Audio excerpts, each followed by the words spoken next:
balita na ika'y mawiwili. Mga nagbabagang kamao, mga buksi. So mga parang binagsakan nga po ng langit ang Matchroom CEO na si Eddie Hearn matapos matalo at masweep sa naging 5 versus 5 sa bakbakan kontra sa kanyang mortal na karibal na si Frank Warren ng Queensberry Promotion. Ni isa mga idol sa alaga ni Eddie Boy, wala talagang may nanalo. 3 ang natalo via knockout at 2 naman via decision. Kaya ang malaking pabuya ni Turkey Alalshik mga idol na $3 million ay mapupunta sa bulsa ni Frank Warren. Okay lang sana mga idol kung natalo si Eddie Hearn, kung nakapuntos man lang ito. Ang masama mga idol, walis talaga ang inabot ng kanyang mga alaga sa bakbakan. Tayong si Dimitri Bivol lamang mga idol ang nanalo, pero hindi naman ito kasama sa 5 versus 5 dahil dapat main event si Bivol kalaban si Better Bev, kaso hindi natuloy at si Sinad ang pinalit. Kaya pangunguti ang inabot ni Eddie Hearn mga idol galing sa mga kilalang boxer, lalo na kay Ryan Garcia at Teofimo Lopez Jr. Ano yan, nag-uumpisa na daw lumubog si Eddie Hearn. Ito na daw ang simulan ng kanyang unti-unti na pagkabagsak sa sports ng suntukan.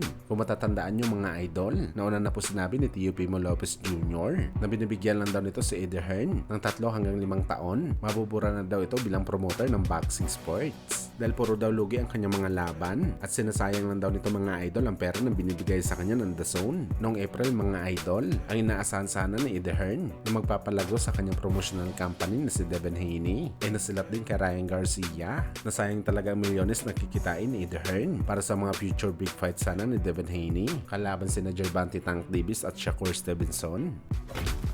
Sa kabilang banda naman mga idol, breaking news po tayo kung saan ayon sa sinulat na article ni Dan Rafael ng World Boxing News, posible daw mga idol mapapalaban ng ating pambansang kamao Manny Pacquiao sa isang professional fight bago ito magretiro pagdating ng 2025 election. Posible daw kasi mga idol na magpadala ng kontrata si Pacman sa Mexican-American fighter na si Mario Barrios, sakaling kilalanin nito na WBC Full Champion ng 147 pounds. WBC interim title ang hawak ngayon mga idol ni Barrios. So dahil binaklas na kay Crawford ang WBC, matik mga idol, mapupunta talaga sa kamay ni Barrios ang titulo. Kaya sa madaling salita nito mga idol, title fight sa WBC ang posibleng laban ni Pacquiao sa kanyang farewell fight. Well, gayon pa man mga idol, rumors pa lang ito sa kampo ni Pacman. At sa mga nagsasabi naman mga idol na malabo daw makuha ni Pacman ang laban kay Barrios dahil hindi naman ito isang rated ng WBC, malamang mga idol gagamitin ni Boss Manny ang kanyang impluensya para maging voluntary defense fight ito ni Mario Barrios. At malaking tulong din para sa Pinoy legend mga idol ang pagiging matalik na kaibigan nito ni Mauricio Sulaiman